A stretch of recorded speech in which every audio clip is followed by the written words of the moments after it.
તો બાદ હવે સ્થાનિક સ્વરાજની ચૂંટણી વિશે.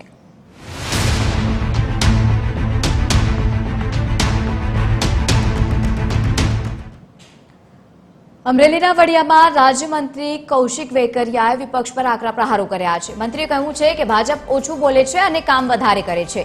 વિપક્ષ પાસે વિકાસના કોઈ મુદ્દા નથી, તેથી માત્ર વિરોધ જ કરે છે. મંત્રીએ 17 લોકોના સરઘસ પર પણ કટાક્ષ કરતા કહ્યું છે વિકાસના રથને કોઈ રોકી શકશે નહીં અને ભાજપનો વિજય પણ નિશ્ચિત છે.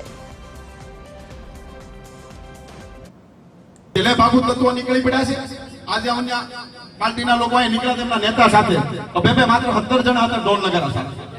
17 માં બધા આવી ગયા. આ લોકોને પણ આપણે ઓળખવાની જરૂર છે જે ગેરમાર્ગે દોરવા નીકળેલા છે. અમુક લોકો એમની સાથે પણ જોડાઈ રહ્યા છે, પણ બધું અમારે ધ્યાન ઉપર હોય છે.